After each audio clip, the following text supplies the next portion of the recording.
Great. I hope all of you have found a seat or are on their way to finding a seat.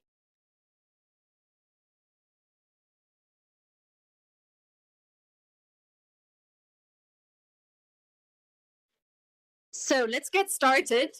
I'd like to welcome all of you on behalf of the Parliament magazine. My name is Antonia Zimmerman. I'm an independent journalist and moderator, and I will be guiding you through the afternoon. This event is done in partnership with Liquid Gas Europe, and I would also like to thank all of the organizations supporting today's event.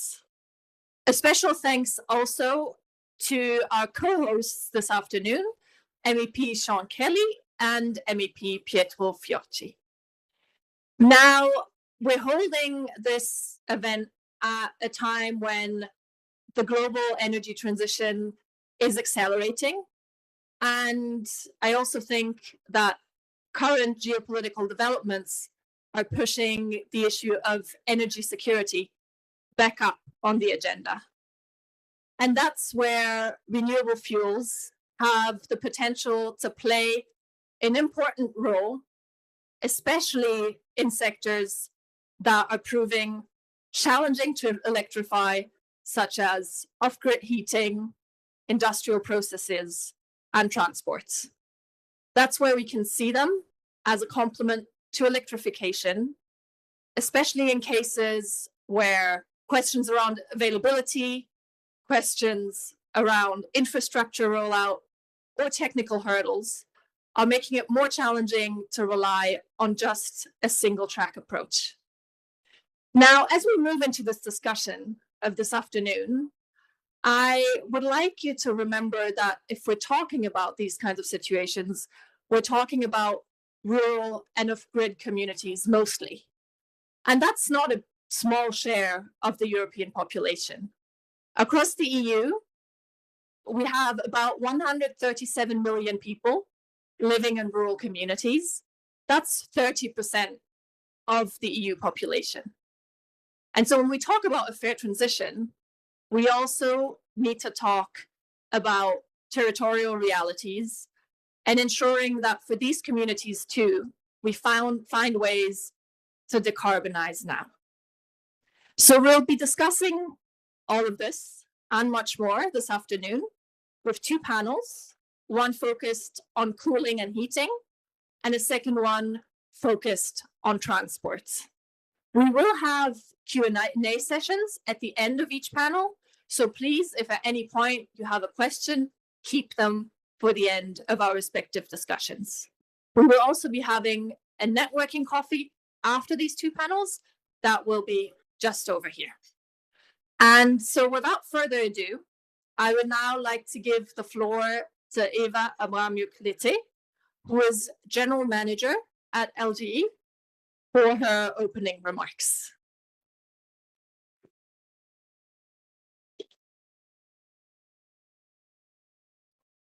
Good afternoon. We can hear high enthusiasm upstairs for renewable liquid gases. Thank you for joining us today in the European Parliament. Europe's energy transition will not succeed on ambition alone. Will succeed only if practical, affordable, and scalable solutions are available for all Europeans. Because for millions of households and businesses, energy is not a long-term vision. It's a daily reality. It's about heating homes, running businesses, keeping farms and industry operating, and managing rising costs. And this is particularly true in rural and off-grid communities, where the transition must still deliver. So today, I would like to start from a simple point. Europe does not need to build everything from scratch. We already have an energy system that can be decarbonized starting now. Across Europe today, liquid gases already power homes, businesses, industry, and mobility. 7 million households, 70,000 businesses, 8.5 million vehicles, and a distribution network reaching communities across rural and off-grid Europe. This is not a niche. This is not a future concept. This is an existing European energy ecosystem, and it's already delivering where energy choices are limited in rural homes, small, medium enterprises, agriculture, and industry. The question is not whether the system exists. The question is, will we use it as part of the transition or ignore it? Because the opportunity is clear, renewable liquid gases, such as bioLPG and renewable DME, can be produced from waste, residues, biomass, and recycled carbon. They are circular, they are scalable, and critically, they are drop-in solutions. They work with the existing infrastructure we already have. The same tanks, the same distribution systems, the same appliances and vehicles, which means something very important. Decarbonisation can happen now. Without waiting for entirely new systems, without forcing consumers to replace working equipment, without adding unnecessary costs. And this is exactly the kind of solutions Europe needs today. Because it's not only about today, it's about the scale. Production of renewable liquid gases is already happening across Europe, and it can grow significantly. By 2050, production potential could reach up to 27 million tons. This is fourfold increase from 2040 levels. So again, this is not a technology question. This is not a resource question. This is not a potential question. It's a scaling question. And that brings us to the core issue. We don't have a technology gap, we have a policy gap. Because today, the barrier is not whether renewable liquid gas can contribute. The barrier is whether Europe creates the right conditions for them to scale. And that starts with one essential element, creating a market. Europe already uses renewable fuel targets in transport to increase the share of cleaner fuels. The same approach should not be applied to heating. We need a clear EU framework that increases the share of renewable liquid gases with a predictable trajectory and clear obligations, because without demand, investment do not scale. And without scale, the transition becomes more expensive and less inclusive. At the same time, we need regulatory certainty. Renewable liquid gases must be properly recognized across EU legislation, including Renewable Energy Directive, CO2 standards for cars, AFIR. And we need to enable fast and cost-effective deployment. That means allowing those fuels to count when used in existing infrastructure and ensuring technology-neutral approaches to funding and implementation. Ultimately, it's not about choosing one solution over another. Europe will need electrification. Europe will need renewable molecules. Europe will need diversified solutions. But above all, Europe needs a transition that works in practice. This is not only green, but also affordable, competitive, socially workable, and renewable liquid gases are part of that solution. Thank you very much, and I look forward to the discussion.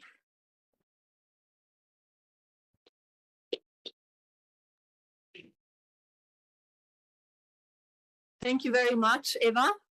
I would now like to ask the panelists for the first panel to join me on stage.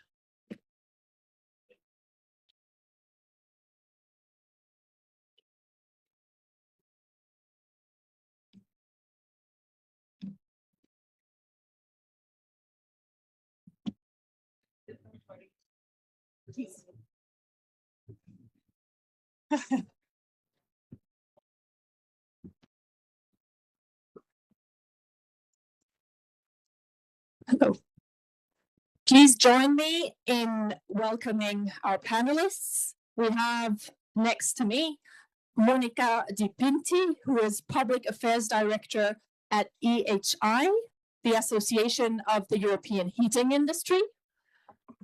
Graham Greene, who's Commercial and Policy Manager at DCC Energy, Adina Valian, who is a member of the European Parliament with the European People's Party, Goher E. Rehman Mil, who is Head of Global Sustainable Fuels Policy at SHV Energy, and last but not least, our co-host today, Sean Kelly.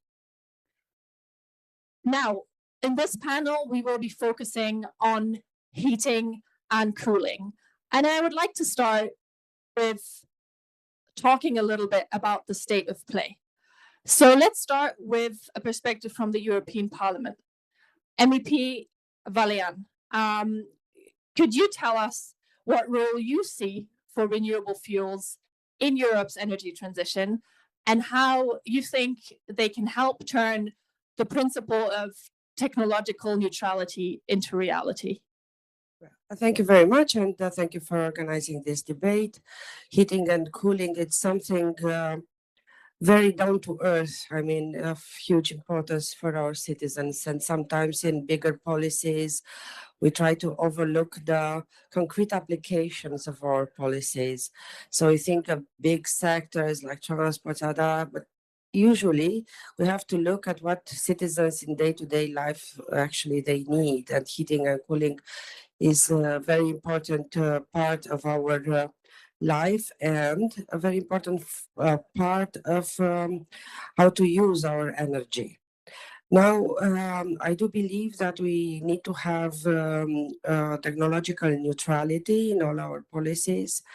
I know some, usually everyone says we respect it, but in reality, in proposed policies, sometimes you can see through various conditionalities that actually we are trying to steer towards one technology or another. So I think it's important to stick with technological neutrality. I think it's important that we use everything we have at our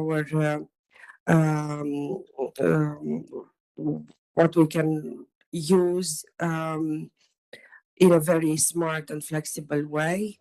And I think we need, through our policies, to give predictability to the industry, to know how to plan its production, what to put into the refineries.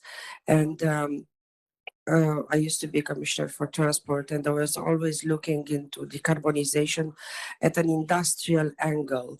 So, for example, to better use low carbon fuels, I thought there is to be a demand, and for to be a demand, we should create a market so that the industry would know what to produce and that the demand is there in order to be able to produce and scale up in time. Thank you. I think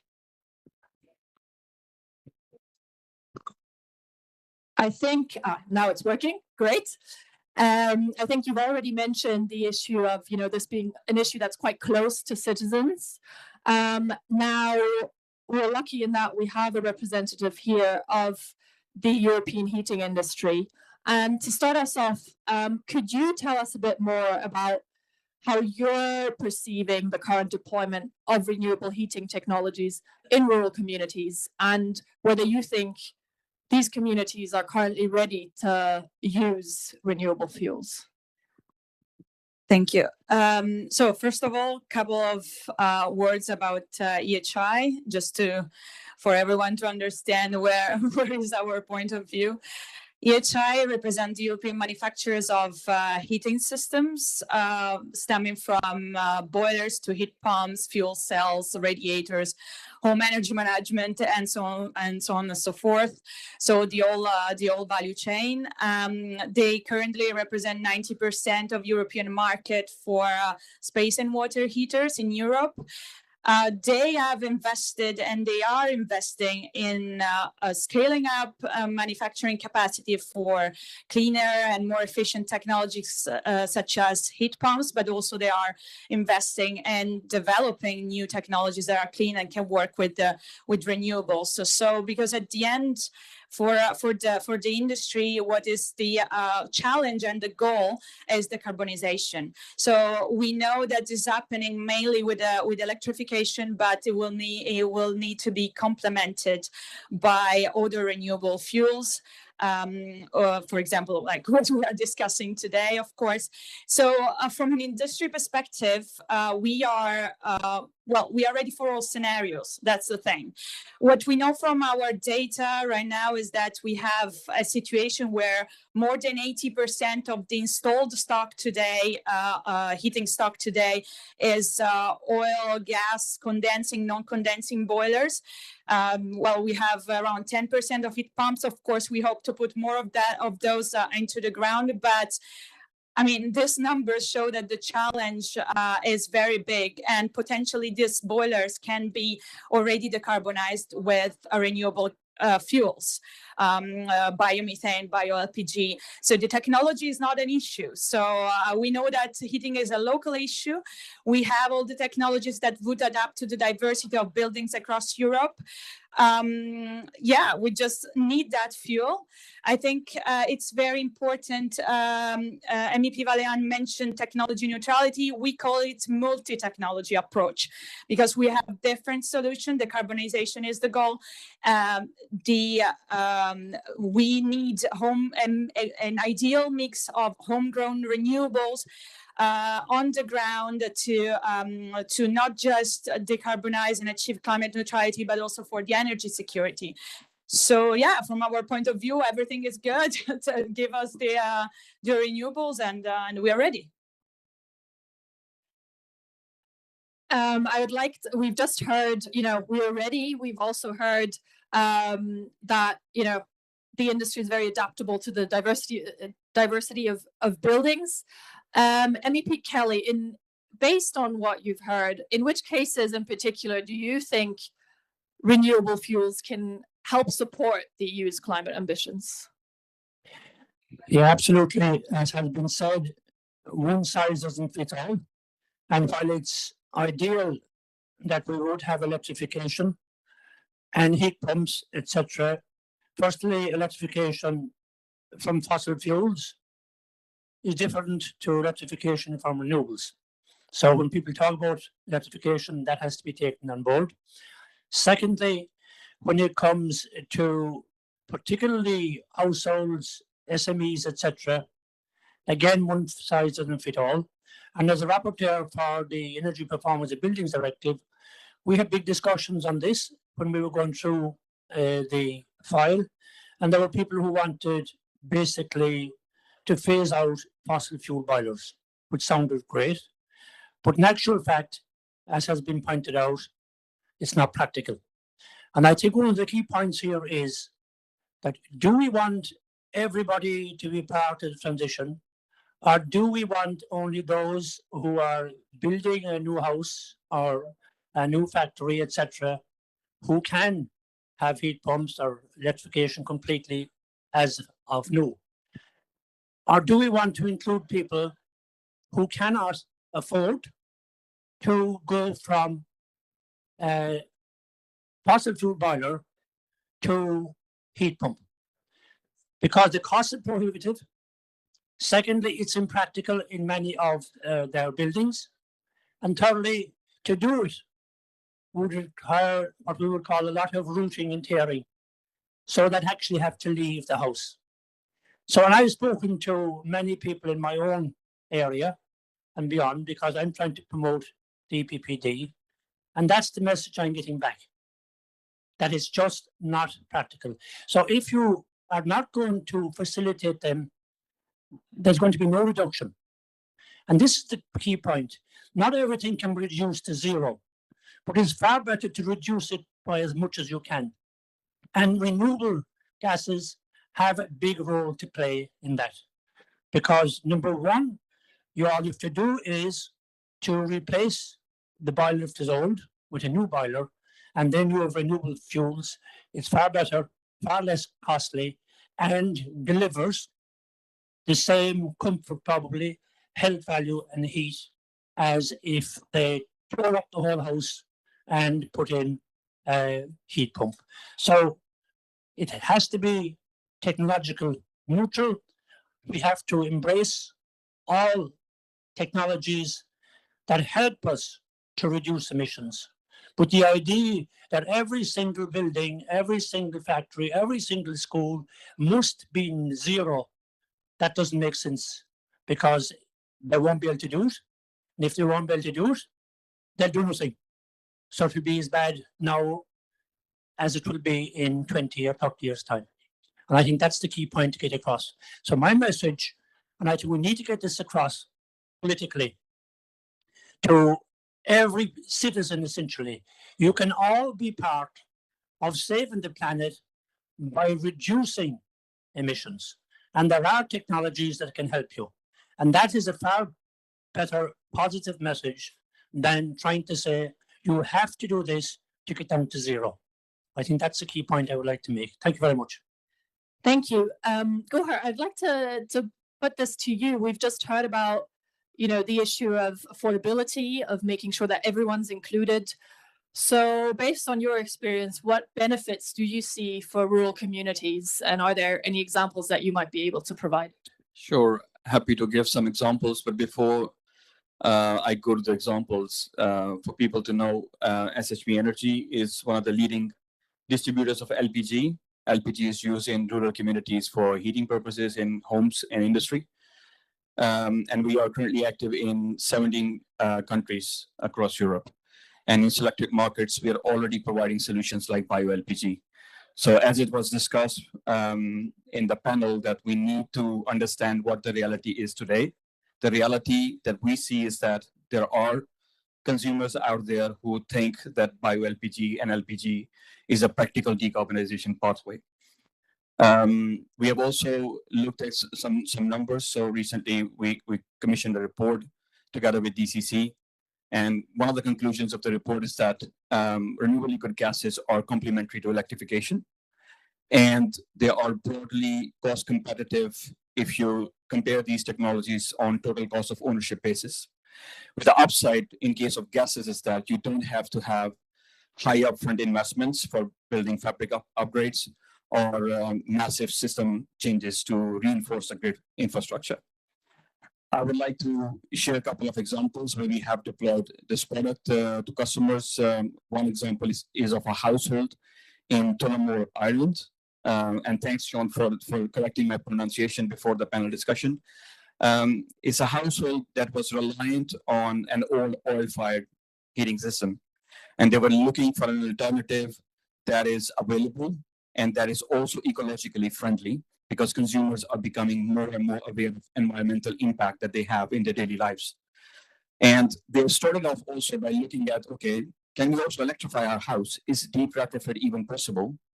And because of the location of the house and age of their properties, the old construction in rural areas, we are talking about detached houses with low building insulation levels.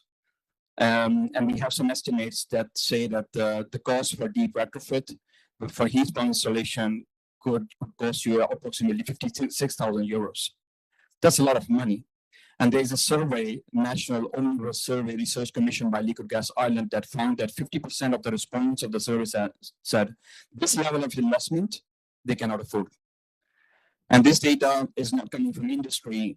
So Sustainable Energy Authority in Ireland, for example, they also have this home energy upgrade scheme. They also find similar statistics, like if you have to do a deep retrofit for heat pump installation, which applies to a household in rural areas, it can cost anywhere between 40,000 euros to 70,000 euros. So even after accounting for government grants, the residual cost is in the magnitude of tens and thousands of euros, which a lot of these homeowners cannot afford. So what you're left with is first looking. But in this case, for this household, we were able to install a gas boiler that runs on bioLPG, and this couple and household has started their decarbonization journey. And if you allow me, I'll just combine this with another example of an industry also from Ireland.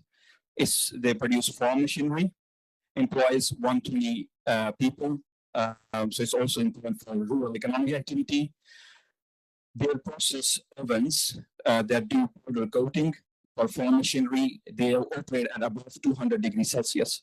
That's a very high temperature, which heat pumps cannot meet. Even with high temperature heat pumps, it can be a bit of a challenge. And then they did look at electrification. It turns out that it was quite costly, because for the same amount of heat that you need, you would have to double the size of on-site transformer, or revamp the complete cable system on site, which was making the whole solution economically unattractive. So this, from a machinery side, they also installed a blend of bioLPG with LPG. So they are starting small, but they can ramp it up, and then in steps get to where we want to be collectively to achieve climate neutrality. Thank you. Those are, I think, very tangible examples for our audience. Let's get to you, Graham. Obviously, we've just heard about the local impact, the local potential. But as we're speaking more again about energy security, obviously we're also talking a lot about energy systems. What kind of advantages do you see in terms of the system-wide challenge from deploying more renewable fuels? Thank you, Antonia. Let me just say a quick word about DCC Energy before we start. We are a distributor of energy products and services to domestic, commercial and industrial consumers across 11 countries in Europe for both heating and mobility purposes. We were initially a collection of oil and LPG distributors, but we are growing our business in biofuels, bioLPG, HVO, biomethane, and increasingly growing our share in alternative energy services such as solar, heat pumps, battery storage, and EV charging. Notably, this last part of our business accounted for almost 10% of operating profits last year, so this is becoming a serious part of DCC's business. Now, when it comes to the energy system level question, we are as a society embarking upon a huge process of electrification. We believe that's the right thing to do. DCC is well invested in this, but the scale that we are embarking on, the cost, the time and effort involved in electrifying all of these applications in all of these sectors is going to be enormous. I'm not quite sure we have fully appreciated the scale and the complexity of that challenge yet. We are aiming to build out more electrical capacity than we have built out before in a shorter time than we have built out capacity before. So this is where renewable liquid gases can play the role at the system level in just taking a little bit of the pressure off society in meeting that electrification challenge. Just to put some numbers onto this, within the EU 27, we consume about 10 million tonnes of LPG a year for heating across domestic, commercial and the industrial sectors. The analysis by Frontier Economics that Goa referred to estimated that it would take about an extra 100 terawatt hours of additional power consumption to electrify all of that LPG consumption in 1 year. So in context, that is about 4% of the current electricity consumption within the EU. Those 100 terawatt hours are not coming from nowhere. We need to build out the firm generation capacity in order to reliably deliver that power to the communities that need it at times of peak demand. And Frontier estimate that would take about another 20 gigawatts of firm generation capacity to be installed. Again, that's about 4% of the firm generation capacity installed across the EU today. All of this comes at a cost. Frontier estimated that cost anywhere between 11 and 56 billion euros to build out that firm generation capacity, depending on whether you build it out using open cycle gas turbines or adopt a lower carbon generation mix based on hydrogen and biomethane and biomass. So this is where renewable liquid gases are coming in. This is taking off about 4% of the effort needs to build out the energy system of the future by electrifying it. Thank you. I'm not sure this mic is working reliably, but trying my best to project my voice. Now, I think there's lots to unpack and lots to talk about more. But given that we have limited time, I think we've already established quite well that renewable fuels are available and ready to be deployed and bring great advantages for both rural communities as well as energy systems more broadly. But let's use the second half of this session to focus a bit more on the policy aspect, right? Because we've established they're here, they're deployed. Now, I think as a journalist, I would ask, well, then what's the hurdle? So let's go back to you, Goher. Where do you currently see the greatest obstacles to the deployment of renewable fuels when it comes to the EU policy level? I think at the policy level, it was mentioned in Eva's speech that it's about the gap in policy. There are gaps in the policy that we need to fill.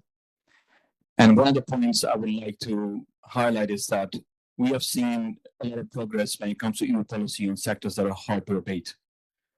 We have seen aviation industry. There's a piece of legislation that goes into a lot of detail looking at possible options to decarbonize aviation. Same applies to maritime sector. And then there are specific targets for 2030, 2040, all the way towards 2050. And these pieces of legislation have to attention the issues and challenges that these sectors were facing on their journey to achieve climate neutrality. I think we can put in the same bucket the off-grid rural communities, because if you talk about hard to abate, we need to understand what exactly does it mean. For example, in case of aviation, you start with electrification. You cannot electrify long-haul flights. It's short-haul flights with low passenger load. If you go to then hydrogen, the issue is with the size of hydrogen in terms of storage compared to kerosene or jet fuel. And then that storage would not fit well into the existing designs of the planes. So the only alternative, viable alternative that you're left with is the fuel, sustainable aviation fuel. So this sector is hard to abate. It qualifies that criteria that is hard to abate, and then the attention. Same with the maritime sector. And if you look at the off-grid rural communities, we're talking about communities and businesses that do not have access to natural gas pipeline network. And when it comes to electricity grid infrastructure, it's also not strong enough to absorb the amount of load that you put on the grid if you were to electrify everything. So you're left with solutions that they're currently using, for example, heating oil and LPG. So there's a risk of fossil lock-in. So if I were to pick one thing, I would say that in the European legislation, when we talk about hard to abate, let's also think about rural off-grid communities and businesses, because they also qualify the criteria as other sectors that I've just mentioned. Graham, I see you nodding there. Would you like to come in and also maybe tell us a bit more about what role you also see for EU policy in stimulating more demand for renewable heating fuels? We believe that the key to this equation is to introduce a renewable heating obligation across liquid and gaseous off-gas grid heating fuels, designed on similar principles to how the transport fuel obligations are set out in the Renewable Energy Directive. We believe this will be critical to stimulate firm and predictable future demand for renewable liquid gases, renewable liquid heating fuels. Without that predictable demand signal, investment in the production of these renewable fuels is unlikely to be realised. And that means a huge potential for decarbonisation, for helping off-gas grid communities to decarbonise, is potentially missed out on. So we believe that policy instrument, hopefully to be implemented in the RED4 refresh, is going to be the foundation for building up demand for these fuels. And that will be the key ask for DCC Energy and for Liquid Gas Europe as well. You can find on the table outside the hall here copies of Liquid Gas Europe's response to the Renewable Energy Directive call for evidence, which sets out the views on this in much more detail. I would recommend you to take a look at that. You've just mentioned the Renewable Energy Directive. Adina, would you like to come in here? I would like to hear from you. What role do you see for the implementation of the Renewable Energy Directive and its revisions in taking into account renewable fuels? It is very important, but to be honest, what I have seen for a long time is developing policies a bit in silos.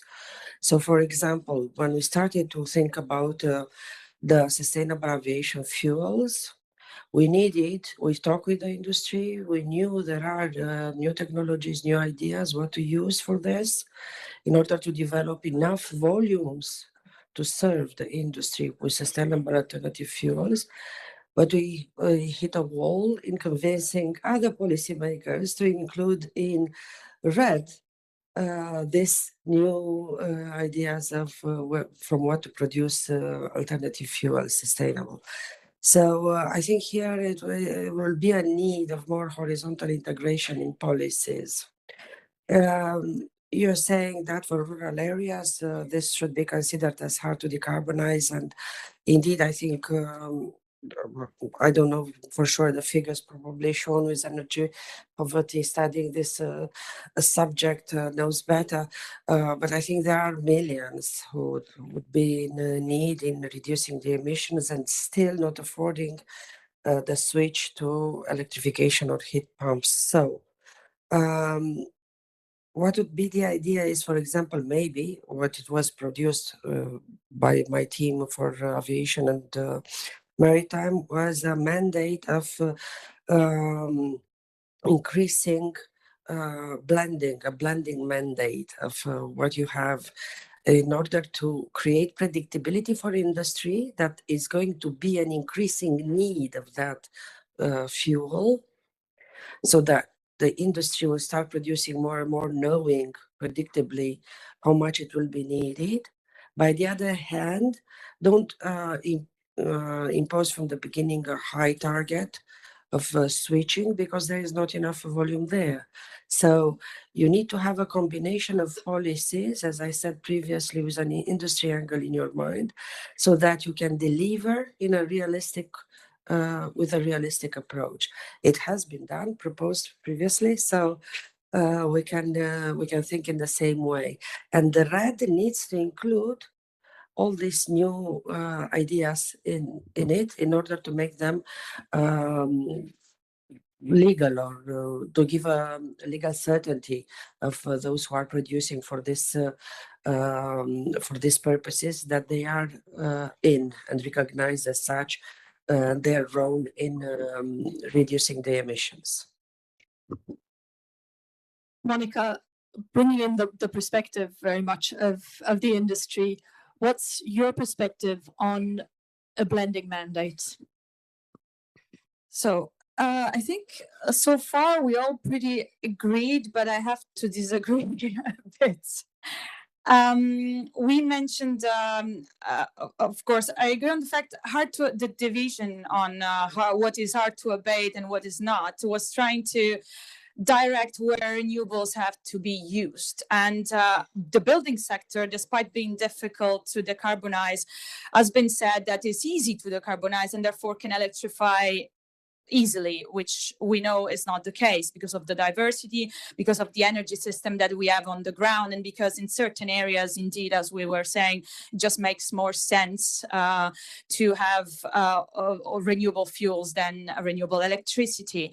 But also, I don't think that having reopening the existing legislation and putting targets for that renewable sectorial targets will actually change the situation.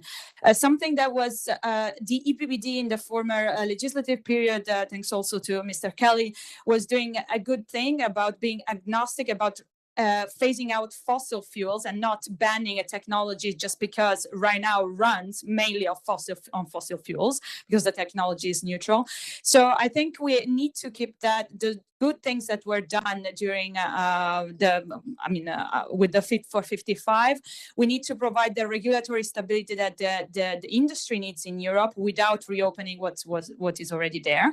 So I would really pledge for not reopening the Fit for 55 and the EPBD specifically.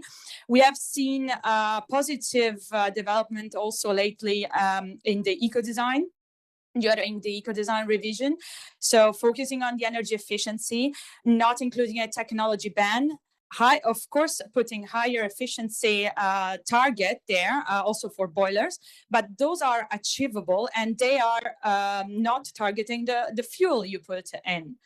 So that's also good. Now we have, we hear that we will have at one point this heating and cooling strategy. Let's keep the same approach, multi-technology. Let's not decide where the renewable goes, and let's keep the focus on the decarbonization and the homegrown renewables. I don't know if I replied to your question. I went in every direction, I think, but yeah.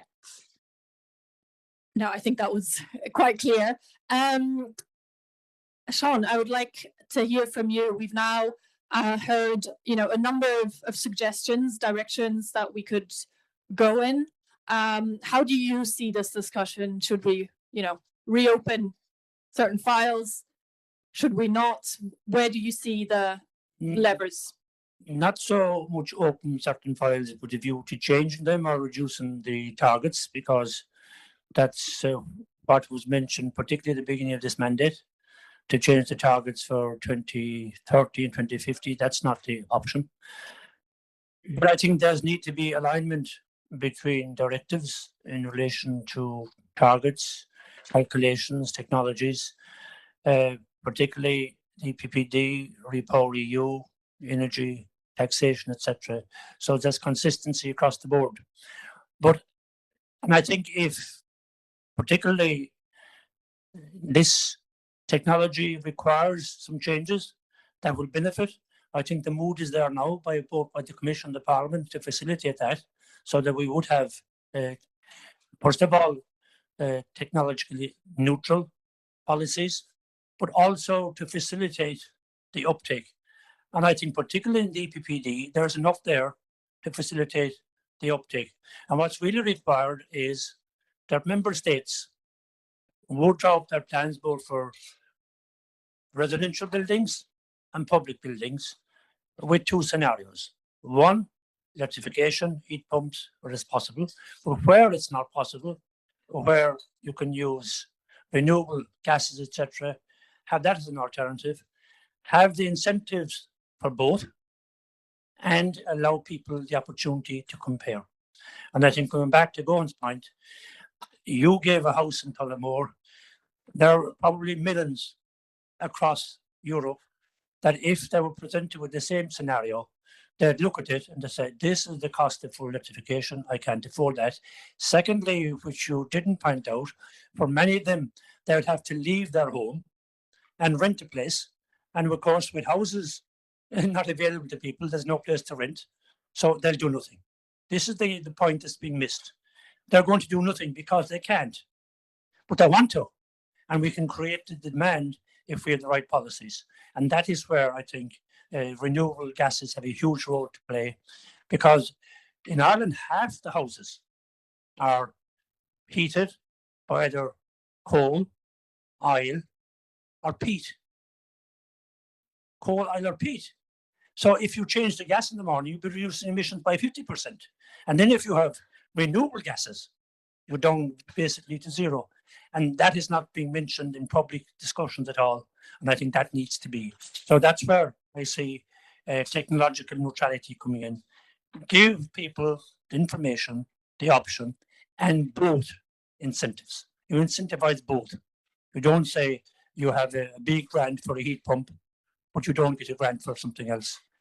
And also, of course, as I pointed out in the beginning, anything that contributes to reducing emissions has to be entertained, because the alternative is no reduction. And that point is being missed as well, I think. Thank you very much. Thank you. So yes, entertaining all options that might lead to decarbonisation. We now have about 10 minutes for questions from the audience. So if you have a question, please raise your hand and briefly introduce yourself, and keep your questions short. We'd like questions rather than comments. Are there any questions from the audience? Please.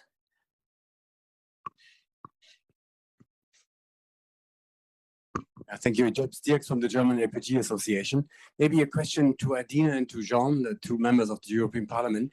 Do you see any change in the mindset in the European Parliament that also green molecules can contribute to the energy transition? Because I have the feeling that, especially in the in the European Parliament, the sentiment is very strong for electrification. And I miss clear statements that you both gave today from other parliamentarians regarding green molecules. How do you see, how do you perceive the sentiment in the Parliament? I'm not sure it's a change in mindset, because the whole thing, since it started many years ago, it was very ideological. So I'm not sure someone changed their mind, but the composition of the parliament changed a bit. So maybe that's your perception, that something changed because it's the composition, but not the mind of people. It's very ideological, the whole thing. This whole transition has huge costs, and the policy makers, usually they say we have to do that and that, but in the end, those who have to take it further and pay the costs are the citizens and the industry. There are not enough money for the politician to distribute to finance this transition. So we have to think who is going to bear the costs, so that the costs should be acceptable of this transition. So this would be more pragmatic and realistic. But when we talk in terms of policy generally, I would say that the ideology is still there. So depends on who we are talking with. Yeah, I think so. First of all, the last mandate was all about setting targets. It was Timmermans. It was basically black and white. You either went the whole way green or you didn't go at all. I think people realize now that that isn't the solution, that you have to have a practicality. And while there are different voices in the European Parliament, it is hard to predict what anyone will do. At the same time, I do feel that there is a more desire to be practical and to achieve what can be achieved, particularly in relation to 2030 and 2040, and making it happen and to facilitate that happening, particularly for citizens. I think most people realize at this stage, and Ursula von der Leyen articulated this very strongly, that dependency is not good. So dependence on Russia or changing the dependency to the Middle East is not good. So we do have to develop our own resources. And I think most people are beginning to buy into that, whether that is renewables in terms of wind and solar or gases.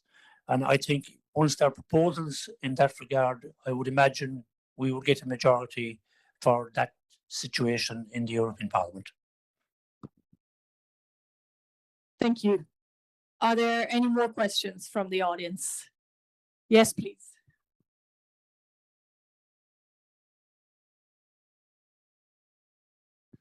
Yes, good afternoon to you all. Philip Garrick from JDF, but my question here will be more on a personal issue. We have been talking about decarbonisation, affordability, but I think we mentioned security of supply. I think security of supply, I was born in the countryside, so I would use it when I was young to have, after a storm, having no power. I've got strong connection in Ireland. I think Airwind last year left friend of mine without power for over a week. So how can we take that concern of having security of heat supply in buildings, because that's an essential need in all the texts we've been discussing of, because it's not fully in EPBD, because that's not there wasn't the issue at that time. It's not in red. It's not sure it's in heating and cooling strategy.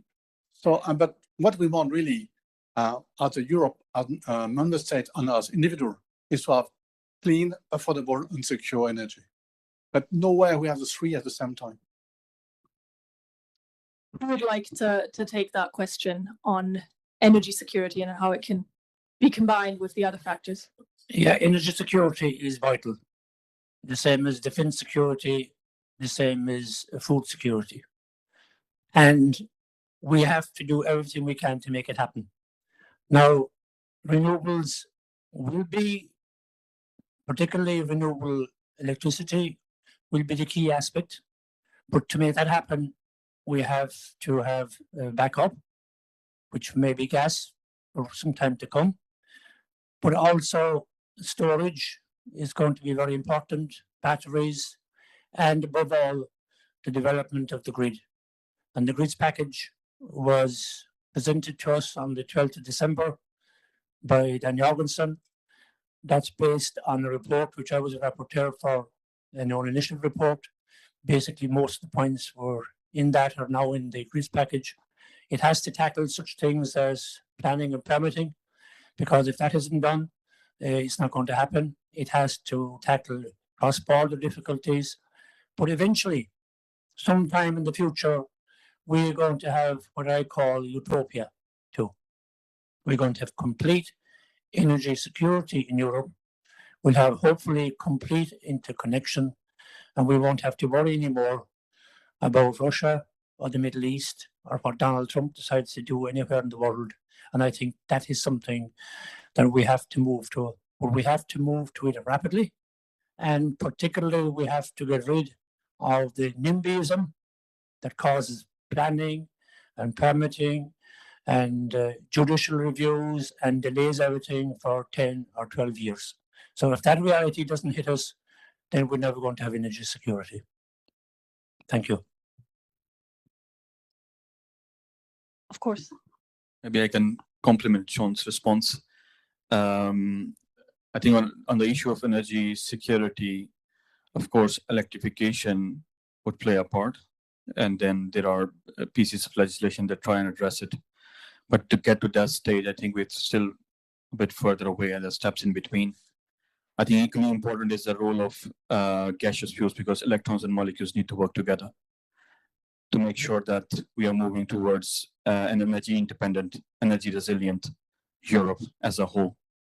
And just to give you an example, also for gas industry, like biomethane, you can produce locally. Same applies to bioLPG. And many people probably in the audience perhaps don't know. When you have a SAF facility producing sustainable aviation fuel or renewable diesel through hydrotreatment of oils, vegetable oils, and waste residues, you also get fractions of bioLPG. That's how we are procuring the product at the moment and supplying it to the market. So it's produced locally, and we know that the role of molecules is to also take away a bit of a pressure from the grid, because otherwise you would hit peak loads that could not be able to meet through existing electricity system. So I think if we were to achieve energy independence and energy security, it's very important that we take the systems perspective. The issue of flexibility is quite key, and how molecules and electrons work together to achieve that future that Sean just talked about. Thank you. Yes, one point. And Yes, then we'll one small point, because just to put a clear example on what was said, there is one word: hybridization. Hybrids. So we have heating technologies that can work with different energy vectors, different fuels. So you can have, for example, the most known one is in hybrid heat pumps. You have a small boiler and a heat pump, and it can react to price signals, to the strain on the electricity grid, and can change from the molecules to the electricity. This is providing what is called flexibility. That is not just a matter of electricity. You can have a flexibility between vectors, and that does exactly what Sean and Goran were mentioning, and can give time for the electricity to update, and for that transition into a renewal, and for renewable coming to the ground a bit more. And I think that's important, and we don't have to forget that. And yeah, and in addition to that, just an example, in the Netherlands, this was proven. And just to link it to something that was mentioned by Sean before, that we need to do something, even if it's not 100% renewables, we need to start doing it. And in the Netherlands, they proved that by installing hybrids, they were already like reducing the fossil gas use by 80%. So that's huge already, and we can do it already very quickly. So that's something not to forget. Thank you. I think there's lots more to discuss, but maybe we can do that over coffee later. I would like to thank our panelists. I think we touched on various points and highlighted the need for affordability, deployability, but also energy security. And while we focused on heating and cooling, we will now move to another sector, which is the transport sector, and more specifically cars and vans. So thank you very much.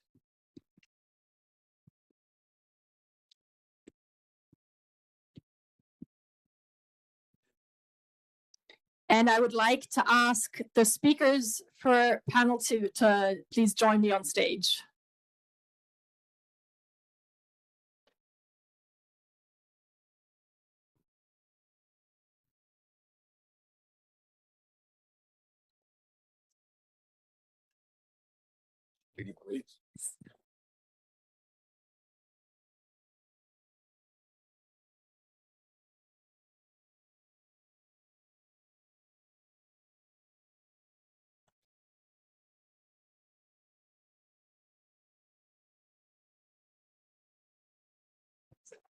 So,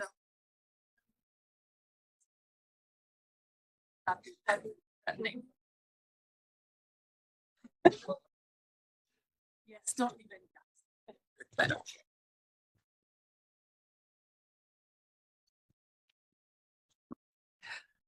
Great, thank you very much. So for the second panel, I am joined by Ana Alvarez Rodriguez, right next to me, the head of EU Affairs and the Brussels office of Repsol. Then we have MEP Pietro Fiocchi, one of our co-hosts this afternoon. MEP Jan-Christoph Oetjen, who is with the Renew Europe group, and Marco Seimandi, who is Vice President, Sales and Marketing at Westpol Fuel Systems. Now, to start off this debate, I would like to start with you, MEP Oetjen. You've done extensive work on the TRAN committee, and you're particularly familiar with decarbonisation efforts in the automotive sector. So from your perspective, where are the current bottlenecks when it comes to really realizing this idea of technological neutrality, and how can renewable fuels help address those bottlenecks? Well, let's say first, there is no technological neutrality in the regulation at the moment, which is the basic problem. Even though some claim that there's no, let's say, we don't forbid internal combustion engine on paper, but well, if we do only tailpipe approach, this at the end narrows it down to battery electric cars. And I really think that time has proven, since we have adopted this regulation, that it's not working in the speed that some have imagined electrification would work when we discussed it in the previous mandate. I think today we have to acknowledge that if we want to achieve the targets of decarbonisation in the European Union as we have stipulated them, and I want to reach them, we need to use all the means at hand and all the technologies at hand. And for this, I think it's the right approach to open the CO2 standards regulation. I was happy that the Commission announced it, that they will anticipate it, and that they will work extensively on it, and that they will present a proposal that is enshrines this technological neutrality. I think we all, when we saw it then on paper, were a little bit disappointed about the way Commission did it, because I think it's too prescriptive. And I'm liberal. What I want to use is the power of the market, right? In order to get decarbonisation done. But if we are too prescriptive, we don't let compete technologies with it. If we don't let compete technologies, we will not achieve the best result. So I really think that alternative fuels, renewable fuels, of all kinds that are defined in the Renewable Energy Directive should be able to contribute to the target of decarbonization. And that's what we need to make sure in the process of updating CO2 standards regulation. Thank you. We'll get to, updating the CO2 standards regulation in just a second, but I just like to take a step back, since we also have the perspective of a renewable fuels manufacturer here. So Anna, from your perspective, how do you assess the industry's readiness to produce renewable liquid fuels in Europe and to provide the automotive sector with these fuels? Okay, thank you very much, Antonia. Pleasure to be here today, sharing this very timely panel. Because I would say, for those who live in Brussels, I think we hear this morning, lunchtime, and night. No, it's a very hot discussion at the moment. So from the industry perspective, so how ready is the industry to produce renewable fuels? But this is, I would say, very straightforward answer. We're already producing 100% renewable fuels. We've been doing that for many years. And we're doing that within Europe, mostly in our refineries. In our case, Repsol, we have 5 refineries in Spain, one of which started producing 100% renewable fuels from waste in 2024, many years before we were producing fuels that would go in the blend. But the breakthrough, I think, is that these fuels are already being produced from waste in Europe. And not only that, these fuels are already available in our markets.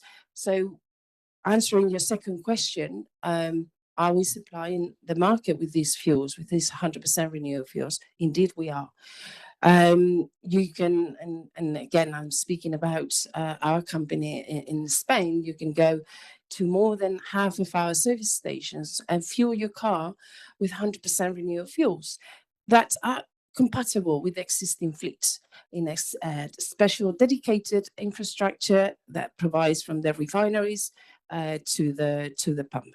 So someone may say, if the renewable fuels are here today, they're being produced, the industry is ready, and if the automotive sector is being supplied and they're asking for these fuels, what's holding back?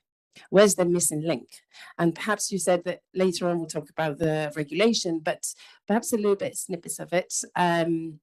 So when looking at the European regulatory framework, you see many good pieces of regulations that have promoted renewable fuel production. You could see in red, the Renewable Energy Directive, which recognizes these fuels for road transport as zero emission in use. But if you go to other pieces of regulation, such as the CO2 standards, then there's a disconnection. They measure the emissions just in the tailpipe, and they don't I said no, but in December, the proposal of the Commission opened the door a little bit. So there's this inconsistencies within the framework to promote the scaling up of renewable fuels within Europe. I was just, before this panel, I was in another panel with the automotive sector, with ASEA, and I think the difference between now and the previous mandate is that there's alignment. There's alignment and there's a reality now. This is not science fiction. This is not a technology of the future. This is happening now. And it's already here to decarbonize current fleets, but also future fleets. But if we want to scale up, if we want renewable fuels producers to invest huge amounts of capex on new installations, we really need a regulatory framework that allows for all technologies to contribute to transport decarbonization. That's electrons, but also bits. You've mentioned the automotive industry a couple of times, and we're lucky to have a representative of that industry here with us as well. So Marco, could you give us a bit of an overview of what the situation looks like at the moment for cars running on autogas and how you're evaluating where we're standing at the moment? Yeah, with pleasure, Antonia. Just a few words to introduce Westport Fuel Systems. That is the largest worldwide producer of LPG equipment for automobile. We are a European, I would say a typical European company with factories and R&D centers in Italy, in the Netherlands, and in Poland. Serving all most important OEM manufacturers of LPG vehicles and all conversion retrofitment markets across Europe and in the world.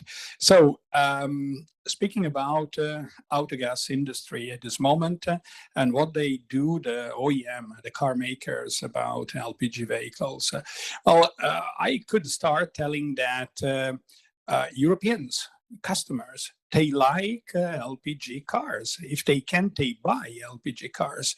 Just to mention a number, last year were sold in the European Union about 350,000 LPG vehicles, mostly Renault and Dacia, but other brands as well. So wherever you have the ability provided by the car makers offering LPG models, and by the local network of filling stations, which is anyway quite developed in most of the European countries, the final customers are happy to choose LPG, to choose autogas. Why? Because it's efficient, because it's logic, because it's rational. So, I mean, there is no reason for which autogas may not spread much more than it is today. What is missing and what may be the alert for the next future is getting a regulatory framework that is sustaining or at least permitting autogas for the next future. In this sense, I would like to attract the attention on what's going to happen in 2035. We are waiting, anxiously waiting for the review of the CO2 directive, looking at 2035, but also looking at 2030. Normally, 2030 is not mentioned, but it's critical for us because we have this target of minus 55% on the CO2 emissions on 2030, which is tomorrow morning. It's in 3.5 years. So it's very important for this industry to get to a review in a positive sense of the CO2 directive as soon as possible, creating the conditions for the automotive industry in Europe to survive further than 2030 or 2035. Thank you. Just to give you the chance, MEP Fiocchi, to bring in your expertise. You've worked on, several files related to CO2 standards in the past. How do you think current standards can account better for the decarbonisation potential of renewable fuels, and where do you see this potential having the greatest impact, also in terms of environmental benefits beyond CO2, perhaps? Yes, I did work on a lot of files in the last legislation regarding CO2 emission of cars and ships and airplanes and everything else. I do have a clear vision, a very pragmatic one, and I will start criticizing the Commission because one of the proposals that we did, a group of us last legislation, was do you want to reduce CO2 emission right away in few years, put some money on the table, we scrap every car in Europe below Euro 4, and you have reduced the emission by 40%. But in 3 years, that's too easy. So we came up with some funds that were giving 10,000 euro to buy an electrical car, but not to scrap the old car, which was sold in Hungary or in Morocco or whatever. So the emission at the planetary level was exactly the same. And so from this point of view, I'm not so happy with the Commission. I'm also a liberal, like my colleague here. And another very important thing, but you also say that companies are ready to invest in new technology, in renewable energy and everything else, but they need to have visibility. We cannot change the rules every other month because otherwise company will not invest money. And make sure that when we talk to the larger consumption, which could be in a very short time, in the reduction of CO2 will be ships and airplanes. But the volumes are quite big. We need to do a lot of investments, but we need to have clarity. We need to have visibility, 20, 30 years. And then we can go in that direction. As an engineer, I participated in the first flight around the world with an electrical plane. And one of the things we had to do is to put the pilot on diet because 48 kilos was too much to go around. At 45, he made it. But the technology hasn't changed very much. So really, the only solution are biofuels, synthetic fuels, renewable fuels, and going in this direction. So we need to fight about that. Visibility, straight rules, fixed rules, and let the market do it. Just say, we need to reduce by this much and let the market do it. We need to let the market do it. Jan-Christoph, I'd like to go back to you and dive a bit deeper really into the automotive package. You've already mentioned, that it's not ambitious enough, that it doesn't necessarily go into the direction we should be going into. Could you elaborate on that a little bit and also link it to the demand that we've heard a couple of times now, namely that we need a framework that does actually sustain autogas? So first, if we look at the proposal that is on the table, what Commission does is they give 10% of flexibility and they say exactly how this flexibility shall be used, right?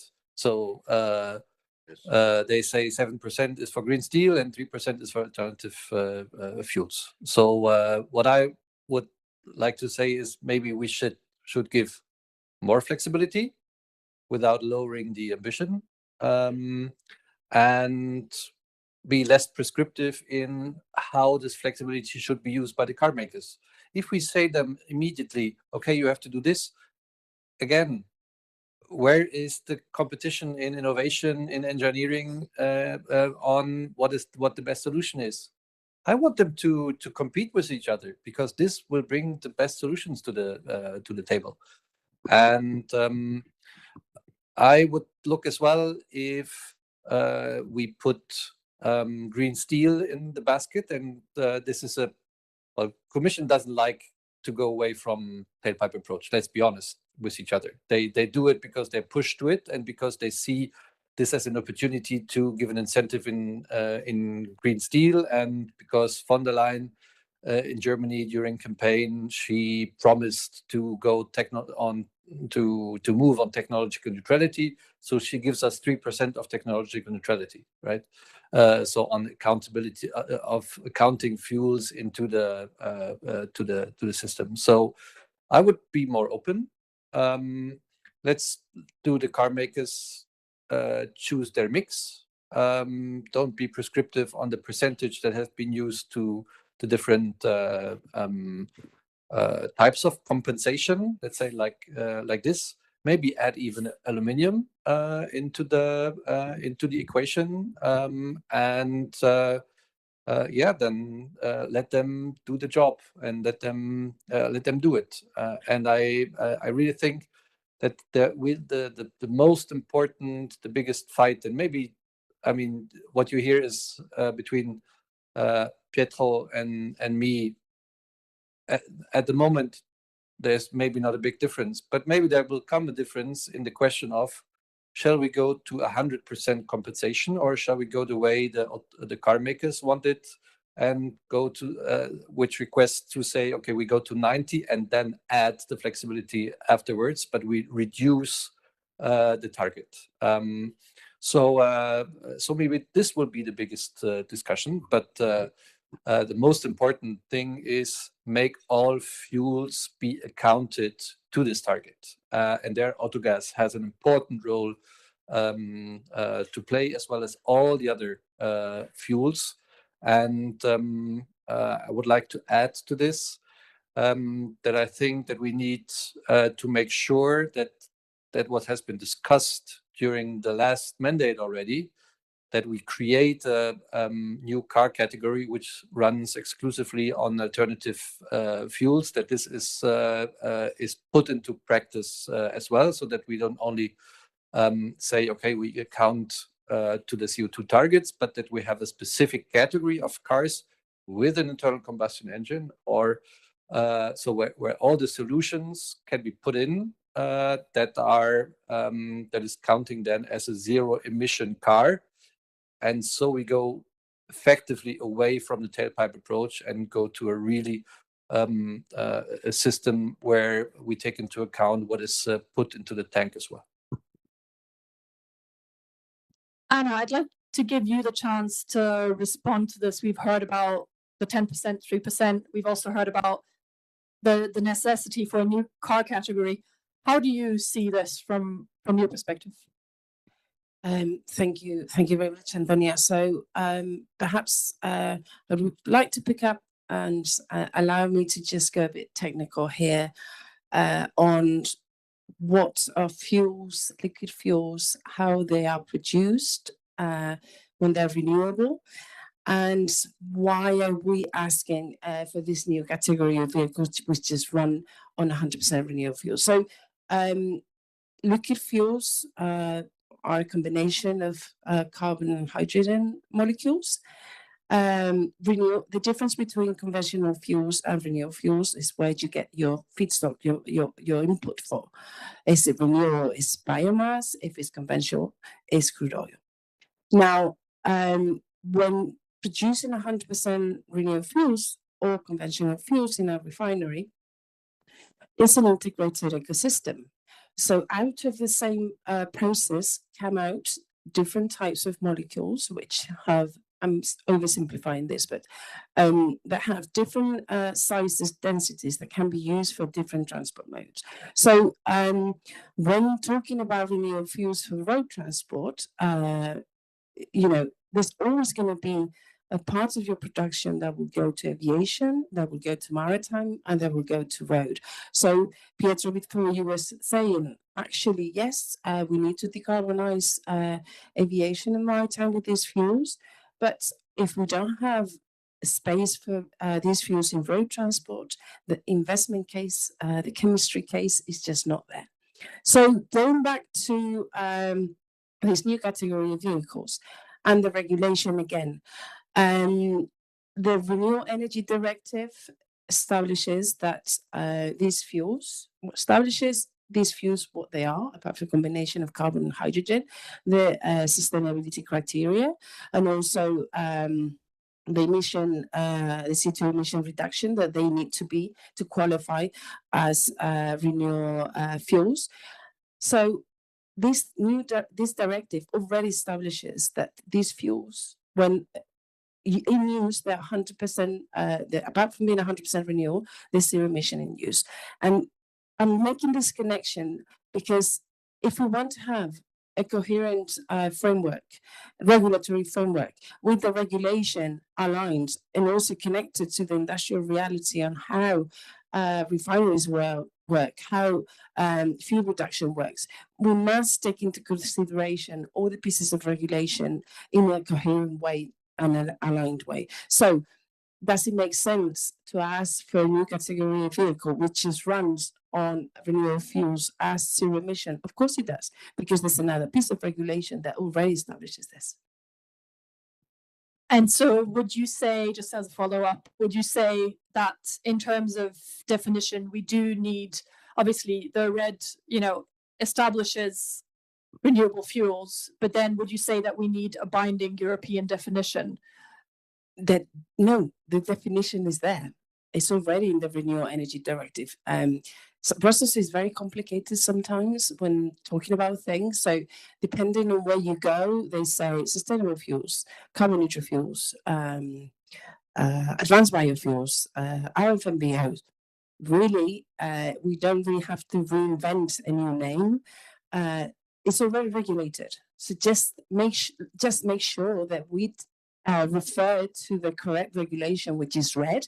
No new definitions are needed. In fact, less definitions are needed because sometimes it's very complicated to just have one. Now, what we're asking is for this new category of vehicles, which just runs, and again, it's a new definition, eligible fuels, which refer to red. Red is the core regulation which establishes what is a renewable fuel. So it's coherence that's needed more than a new definition. No more definitions. Now, Marco, how we've talked about coherence mostly, and making sure this little patchwork of pieces of legislation works as a whole. How do you see this? What do you believe is lacking in the current legislation to really enable the rollout of autogas? Well, in this moment, what is missing more is the revision of the CO2 directive, definitely. I mean, the proposal that was introduced last December by the president of the commission, dealing about the famous 10% discount at 35, 7% on the green steel, and 3% on the renewable fuels, it's clearly not enough for the industry. Not enough for the car industry, not enough for the component industry. We have to definitely go for a much lower threshold in terms of CO2 emissions. We have to fully enable the potential represented today by the renewable fuels, and we have to put the industry, especially the car industry, in condition to schedule their investment in the medium long term. So we are waiting. I mean, still we do not have any visibility about what may be contained in the review, which I guess will be made public later this year toward the autumn. But it's very important to change completely the approach. I was listening about the proposal to have a dedicated class of vehicles for the exclusive use on the renewable fuels. That is music for our ears. That if it happens, that could be an important help in terms of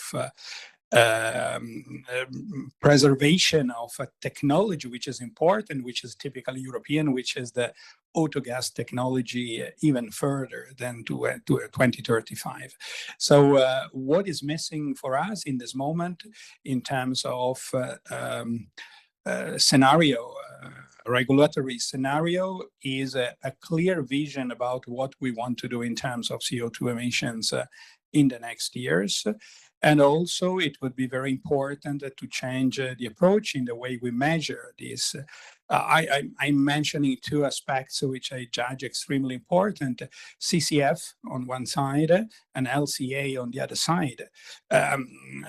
Technically, I would say scientifically, it doesn't make any sense to check emission at the tail exhaust. I mean, the approach should be including the life cycle assessment. That is logic, is also somehow is fair to put all the technology on the same level. And the other aspect, as I was mentioning, is CCF, that the carbon correction factor that would be giving to the renewable fuel the right balance in terms of assessment in comparison with the other fuels. Pietro, how do you see this issue of measurement or assessment, and how have you observed this debate evolve since you've already been involved in similar discussions around the 5 years ago? We are going to see something very obvious that, of course, we all push for a full life cycle analysis, not the tailpipe, because when they talk about technical neutrality, technology neutral, but if the measurement is a tailpipe, we don't go very far.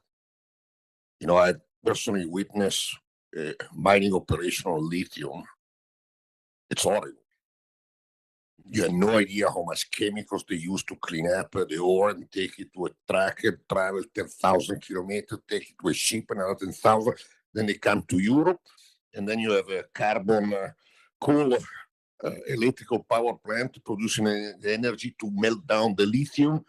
And finally, you make the lithium battery and you drive your car and you say, oh, I'm so clean. In reality, you already devastated the environment before you even get your butt in the car. So from this point of view, I think we need to push for a better definition of the valuation pattern. And this could solve a lot of problems of how you reach the goals. That could be one way that we're going to push on. Pretty soon they're going to reopen the file. And I know the rapporteur is going to be Massimiliano Salini from EPP, and the shadow from ECI is going to be Vondra. I think both of them, I understand very well this. So I'm moderately optimistic that we go in the right direction. But definitely the measurement system is the key in this file. Yes, please keep it short. Yeah, I try to. I just want to come in on this question because we pushed for a life cycle assessment already last mandate, but we failed indeed. But I just have to say that today I'm reluctant on this because in the last mandate we tasked the Commission as well to come up with a car category, and they did not bring it. If we task them now to bring to life a life cycle assessment, this will take years, but we don't have years. We're in an urgent situation for the automotive sector. So I think that we need to work with a kind of carbon correction factor that takes into account the different types of fuels because they're not all equal. They're all defined in the red, but they're not equal, right? And that they don't have equal effects. But with a carbon correction factor, we could address this quite quickly without having to wait for Commission coming up with a new life cycle assessment methodology that has to be agreed upon 5 DGs, right? Thank you. I think we could keep this discussion going, but I'm mindful of the time, and we now have about 10 minutes for questions from the audience. If you have a question, please raise your hand and then state your name and make sure it's a question rather than a comment. Does anyone have a question? Well, thank you. Thank you for your comments and your ideas about how to decarbonize. One thing that really kind of keeps striking my mind is that, like you mentioned, the life cycle analysis. Indeed, there is child labor, there is a lot of transportation, there is, and children need to work in the mines to get these fossil elements, I would say, in order to make a battery that is subsidized in the end, and it will be sold. So subsidy is gone. The cars are not used in a certain way that they are meant to. How are you thinking about net congestion? I mean, even the network for all electricity cars cannot handle it. How do you think we can solve it? And also, what role do you think that even autogas can play in the future for having a share of electricity and also autogas market? Is this directed at someone in particular, or anyone who would like to answer then? We won't touch this because we are talking about car emission. But yes, you're right. We need to find some hundreds of billions of euros to redo the electrical distribution system in Europe. We are not going to reach the goal of 100% renewable in Europe unless we put down 200 nuclear power plants in the next 5 years, which seems to be quite unrealistic. So we also have this, but let's focus on the car emission. Again, I mean, I agree with what you said. We need to look at that because Sometimes we reduce the emission in Europe, but we increase the emission outside Europe. But we have to remember that the planet is one, and Europe is only a small part of it. So I don't know if you want to answer. I just, if I may, add briefly that I really think that the different types of propulsion technologies and the different types of fuels will have to sustain in competition.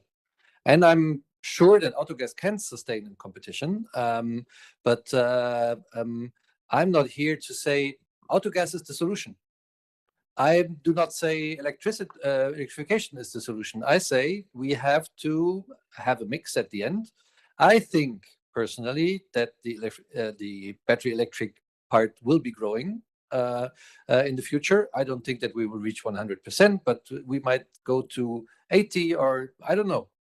Depends as well on the member states. Will be different in the member states, right? As autogas is today not in the same way used in the member states, but there are particular member states who have a framework in place that favors it compared to others. So, so at the end, of course, there's room for the member states as well to incentivize by taxation, by putting in place systems.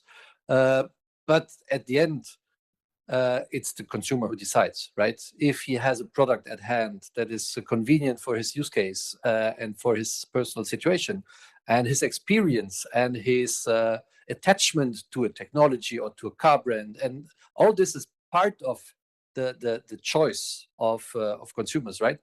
Then autogas will play an important role, but I don't want to prescribe it. Do we have any other questions? Okay. Okay, thank you. Bartosz Kwiatkowski, Polish Liquid Gas Association, the other autogas superpower in Europe. So the quick question is that you were referring to 3% flexibility. It's less than my cardiologist is advising me. So in that case, if you're looking at 3% flexibility regarding RED and promotion of renewable energy sources in Europe, I say it's a joke from the Commission and not very funny. So the question about what you think the intention of the Commission is, whether it's just a lip service to technology neutrality, and to kill ICE engine altogether, or rather a negotiating position to discuss further about the flexibility, regarding the various fuels. Thank you. Who would like to take that one? Who do you want to answer?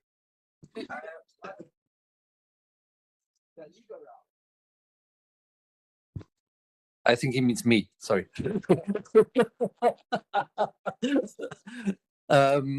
Let's put it like this. First, I don't care too much about Commission's position anymore. They have their proposal, and now it's not in their hand. It's in the hand of the Parliament in the Council. First.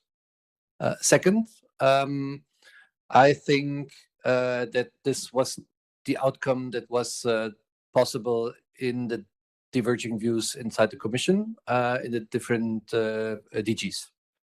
Now it's on the table, and we will be working on it. And I think that the outcome will be more than the 3% flexibility for fuels.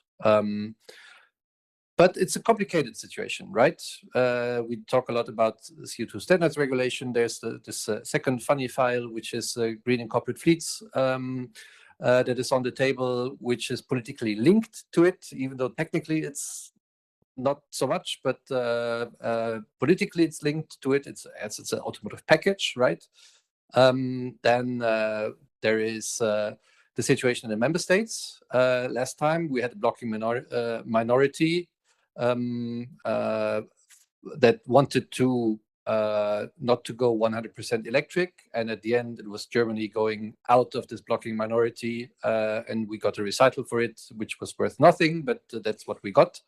and the blocking minority was over. Today, it might happen that there's a majority on the other side going for further flexibilities, but we might have a blocking minority on the other side, right? From France, and depending what France will do, we don't know. Nobody knows what France will do, but Spain. So we don't know where we will end up. It's a tough political fight that we're having at the moment. And it's about the future, not only of autogas, but of the whole automotive industry, and of the decarbonization of all of the transport modes, because as Pietro rightly mentioned, and Anna said it as well, it's linked, right? We will not get the e-jet fuel or the SAF if we don't manage to bring this together and get the final investment decisions in the fuel sector. So everything is linked, but I guess at the end it will be a more flexible approach, and I hope it, and I will work for it, that it's a more flexible approach than the 3%. Thank you. Yeah, we will need to wrap up. So if you have something that you can say in 30 seconds. Very fast. The situation with U.S. legislation is different. Also because, from an economic point of view, Germany with the electrical car got a big hit. But same France and minor Poland, Spain, and Czech Republic. So we need also to monitor what happens at the level of council. And rightly so, he was mentioning that. But right now, I see more countries a little wary of the 100% electric, and they may want to push for a larger percentage of alternatives. So we will see what happens. But it's a difficult situation, but we fight. Anna, would you like to add something? If you give me the microphone, I will. Just replying to your question, adding to what has been said, if you look at the proposal, the impact assessment of the proposal of the Commission, which was presented in December last year, the best valued option for the Commission was the new category of vehicles just running on 100% renewable fuels. Then there's the political mandate and there's the political decision, and then we didn't see that in the proposal. So yeah, now we have the time to correct and ensure that this regulation is really technology neutral. For these fuels, for our sector, for the refining sector, for the automotive sector, and most of all, for the decarbonisation of the road transport. Let's not forget that that is the primary objective. Thank you very much. We will need to wrap up, but I think we've wrapped up on a very strong note. So I would like everyone to join me in thanking our great speakers today.